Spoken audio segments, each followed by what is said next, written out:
नमस्कार, आप देख रहे हैं साइकोलॉजी शिक्षा हिंदी यूट्यूब चैनल। मैं हूं अवधेश, स्वागत करता हूं। अति महत्वपूर्ण प्रश्नों की श्रृंखला को आगे बढ़ाते हुए अब हम लोग अगले प्रश्न पर बात करेंगे।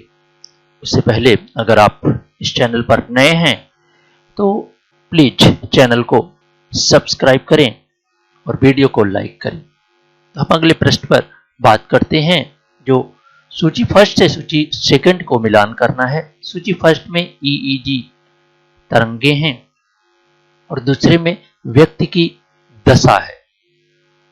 तो हम यहां पर देख रहे हैं कि जो मस्तिष्क में चलने वाली तरंगे होती हैं वो हैं, और किस दशा में चलती हैं।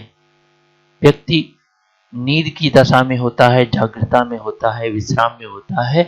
हर एक अवस्था में मस्तिष्क में एक तरह की तरंग चलती है।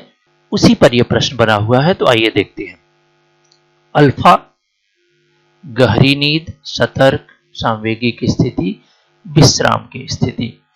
तो इस तरह से हम देखेंगे अल्फा, बीटा, डेल्टा और थीटा, चार तरह की मुख्य रूप से तरंगे हमारे मस्तिष्क में बनती हैं, जो अलग अलग शारीरिक दशाओं के लिए जिम्मेदार होती हैं। तो हम देखते हैं कि जो अल्फा तरंगे होती हैं वो कब होती है, क्योंकि आपको हमने इससे पहले भी ये सारी चीजें बताया है पिछले वीडियो में कि जब हम आराम की स्थिति में होते हैं, यानी कि विश्राम की स्थिति में होते हैं, यानी कि एक तरह से आप कहें जब आप ये सोचते हैं कि चलिए अब सोने जाएं, बिस्तर पर जाते हैं, तो क्या होता है कि अल्फा तरंगे बनती हैं।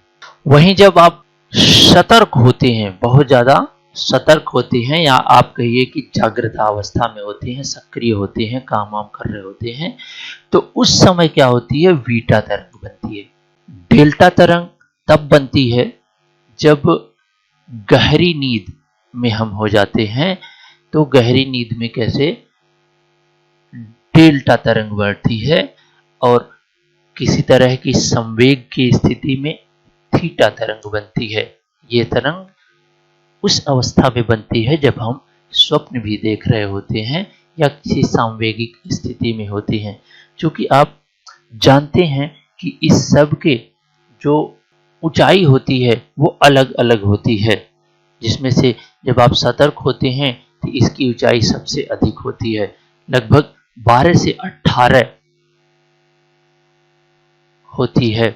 इसी तरह से इन सभी तरंगों की अपनी अलग अलग ऊंचाई होती है। तो इस आधार पर अगर आप मिलान करें तो आप देखेंगे कि जो ऑप्शन सही होगा वो होगा ऑप्शन बी। अगले प्रश्न पर विचार करें तो ये भी मिलान करना ही है, जो कि सूची फर्स्ट और सूची सेकंड है। तो ये कॉन्सेप्ट से बना हुआ है, संप्रत्यय से बना हुआ क्वेश्चन है, कि चूंकि आप जानते हैं कि हमने बताया है आपको कि जब हम चिंतन करते हैं, थिंकिंग होती है, तो उसमें 3 तत्व सम्मिलित होते हैं।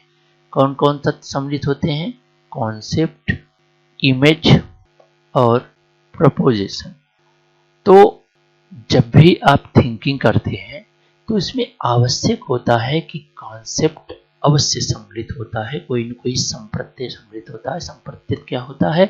किसी भी वस्तु, घटना या विशेषताओं के जो विशेषताएं का एक समुच्चय, विशेषताओं का एक पुंज संप्रत्यय का निर्माण करता है। और यहाँ पर भिन्न भिन्न संप्रत्ययों दिया हुआ है और वह उसकी एक तरह से परिभाषा दी गई है, या सरल संप्रत्यय किसको कहते हैं उसको बताया गया है। तो आइए देखते हैं। सरल संप्रत्यय, संयुक्त या कंजक्टिव संप्रत्यय, वियोजक या डिसजक्टिव संप्रत्यय और तुलनात्मक संप्रत्यय। तो चूंकि सरल संप्रत्यय है तो इसे आप बहुत ही आसानी से समझ सकते हैं कि सरल संप्रत्यय जो होता है वह क्या होता है कि घटनाओं तथा वस्तुओं में मौजूद केवल एक विशेषता, यानी कि सरल संप्रत्यय क्या करता है, किसी एक विशेषता के आधार पर निर्मित होता है। दूसरा है संयुक्त या कंजक्टिव संप्रत्यय। यह क्या होता है कि वस्तुओं और घटनाओं को दो या अधिक वस्तुओं के मिलीजुली उपस्थिति से, यानी कि किसी में जब एक से अधिक विशेषताएं एक साथ मिलती हैं तो वो संयुक्त संप्रत्यय कहा जाता है। वहीं जब वियोजक संप्रत्यय की बात करते हैं तो वस्तु तथा घटनाओं की एक अथवा कई विशेषताएं जो उसको एक समूह में रखती हैं उसे क्या कहते हैं, वियोजक संप्रत्यय। और जो कि तुलनात्मक संप्रत्यय आप देख सकते हैं, इसमें तुलनात्मक रूप से अधिक और तुलनात्मक रूप से भारी होते हैं, तो अवश्य ही इसका जो आंसर हो जाएगा वो हो जाएगा दूसरा। तो आइए मिलान में देखें तो जो इसका ऑप्शन सही हो जाता है इस हिसाब से वो हो जाता है ऑप्शन डी। अगले प्रश्न पर चलें। तो जब कोई परीक्षण प्रयोज्य को दो बिल्कुल समान समूहों को दिया जाता है और प्रयोज्यों के दोनों सेट से सहसंबंधित होते हैं, प्राप्तांकों के दोनों सेट सहसंबंधित होते हैं, तो हम प्राप्त करते हैं। यानी कि आप जानते हैं कि जब भी हम रिलायबिलिटी ज्ञात करते हैं तो किन्हीं दो प्राप्तांक के सेटों में हम क्या देखते हैं, सहसंबंध देखते हैं, कोरिलेशन देखते हैं, और उसी कोरिलेशन के आधार पर हम यह निर्धारित करते हैं कि इन दोनों प्राप्तांक सेटों में सहसंबंध है कि नहीं है। उसी तरह से ये प्रश्न बन रहा है कि जब कोई परीक्षण प्रयोज्यों के दो बिल्कुल समान समूह हो, यानी कि हमारे पास दो समान ग्रुप हैं, ठीक, दो समान ग्रुप हैं और परीक्षण को उस पर जब आप प्रशासित करते हैं तो जाहिर सी बात है जब दो ग्रुप हैं तो मान लीजिए ग्रुप ए और ग्रुप 2, तो अब दोनों के परीक्षण जब हो जाएगा तो दोनों से एक निश्चित अंकों का सेट मिलेगा, ठीक। अब आप इन दोनों के बीच सहसंबंध जब ज्ञात करते हैं तो ये पूछा जा रहा है कि तो हम क्या प्राप्त करते हैं, क्योंकि आप जानते हैं कि कई तरह के सहसंबंध होते हैं, test retest method, parallel form method, split half method, ठीक। तो इस तरह से अंतः वैधता यानी कि ये कह रहे हैं क्रॉस वैलिडिटी नहीं होगा क्योंकि यहां सहसंबंध की बात की जा रही। दूसरा पुनः परीक्षण विश्वसनीयता, क्योंकि टेस्ट रीटेस्ट तो यहां हुआ नहीं है, एक साथ प्रस्तुत किया गया है, ये चीज ध्यान रखना है। समान रूप विश्वसनीयता, देखिए ये सही है कि समान रूप विश्वसनीयता, तर्कपूर्ण समानता विश्वसनीयता नहीं होगा। अगले प्रश्न पर बात करें तो निष्पादन पर सांवेगिक उद्दीपन और उसके प्रभाव, सांवेदिक उद्दीपन और उसके प्रभाव का वितरण दर्शाइए।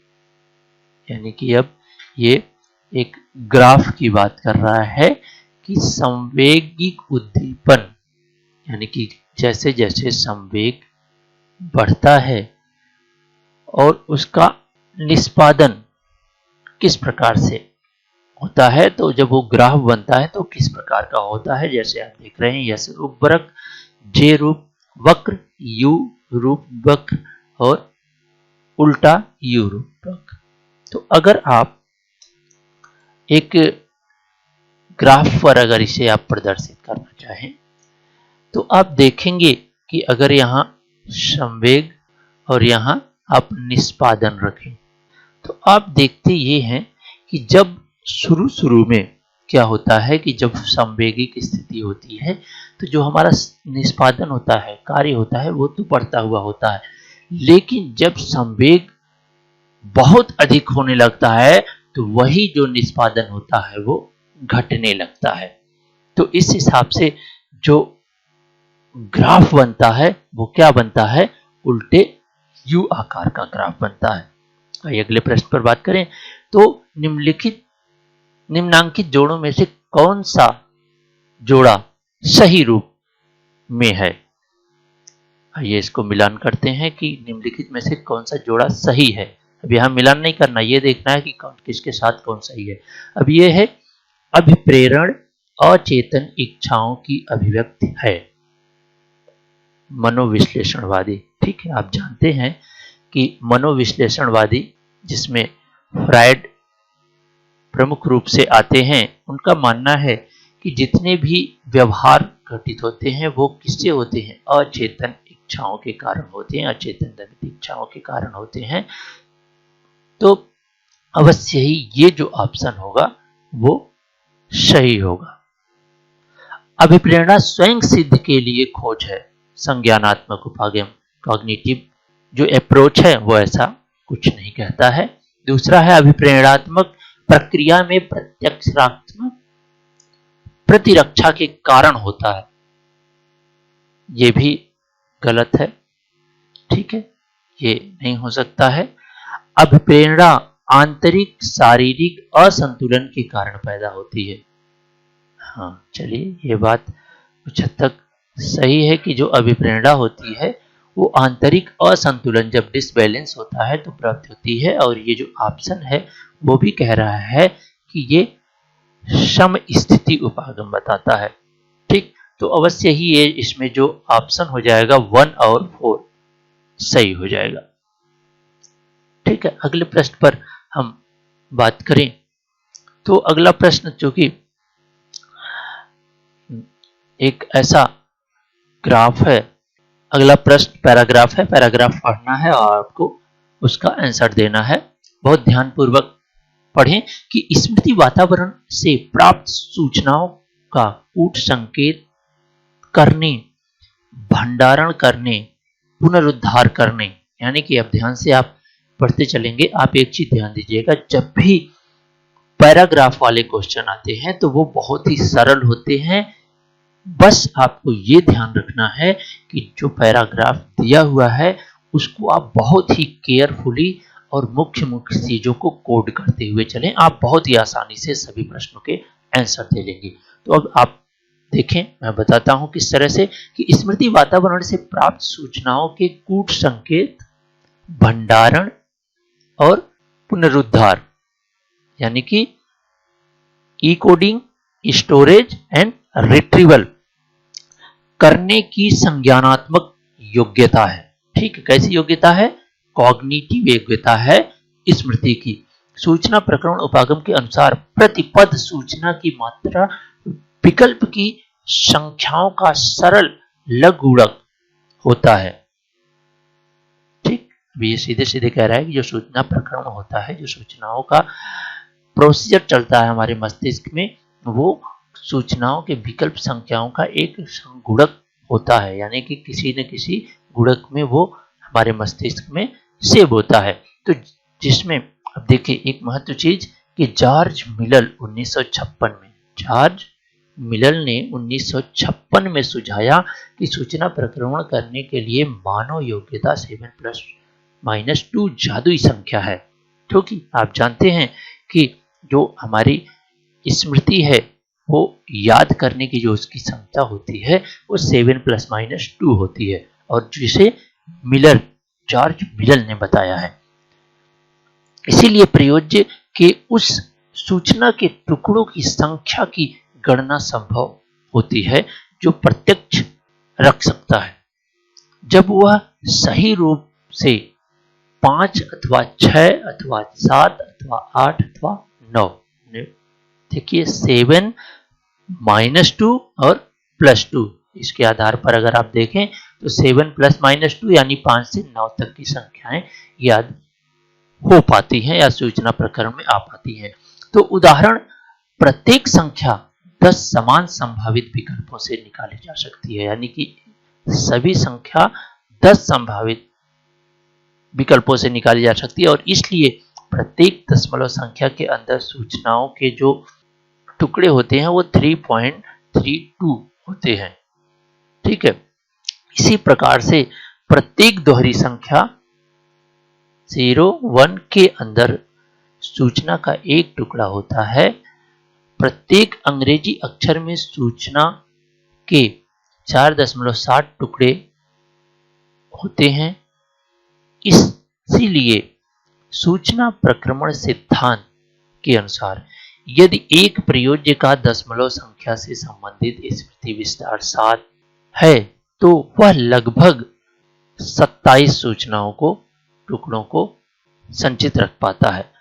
बहुटुकड़ा जो दोहरी संख्या संकुचन वही सूचना का वह टुकड़ा है जिसकी आवश्यकता 2 बराबर संभावित विकल्पों के चुनाव करने की आवश्यकता होती है।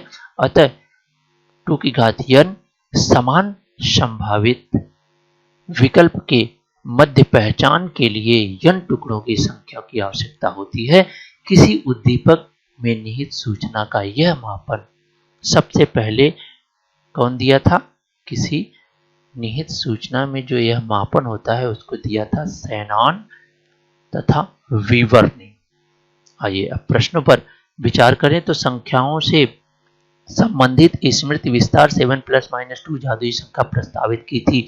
अभी आपने देखा है किसने की थी? जॉर्ज मिलर ने। तो बहुत ही आसानी से आपका ये प्रश्न सही हो जाएगा। दूसरे प्रश्न में बात करें, यदि किसी प्रयोज्य का अंग्रेजी अक्षरों से संबंधित स्मृति विस्तार 6 है तो उसका भंडारण होगा क्षेत्रिक। आप देखे थे कि 3.32 था तो क्षेत्रिक 18 है नहीं, तो ये ऑप्शन यही सही होगा, ऑप्शन सी। आगे हम बात करें तो किसी उद्दीपन में निहित सूचना की मात्रा से संबंधित मापन प्रस्तावित किया गया था। सबसे लास्ट लाइन पैराग्राफ में आप देंगे सूचना से संबंधित मापन किसके द्वारा प्रस्तावित किया था? शैनॉन तथा वीवर द्वारा प्रस्तावित किया गया था। तो आपका जो ऑप्शन हो जाएगा वो हो जाएगा ऑप्शन बी। आइए अगले प्रश्न पर बात करें। तो भाषाविदों का विश्वास है कि अंग्रेजी भाषा में लगभग 1024 एक अक्षरीय शब्द हैं। सूचना प्रकरण सिद्धांत के मतानुसार प्रत्येक शब्द के अंदर कितने टुकड़े हो सकते हैं? अब यहाँ पे 10 टुकड़े हो सकते हैं। इसका जो ऑप्शन होगा वो होगा 10।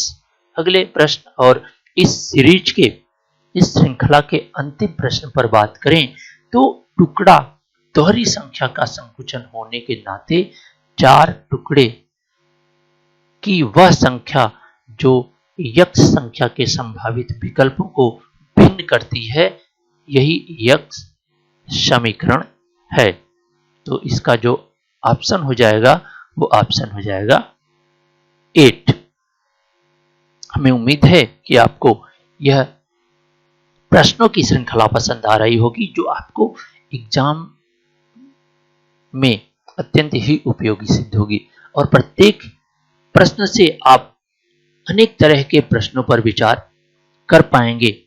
तो अगर आपको यह व्याख्यान अच्छे लग रहे हैं तो प्लीज चैनल को अधिक से अधिक सब्सक्राइब करें, वीडियो को लाइक करें और दोस्तों में इसे अधिक से अधिक शेयर करें।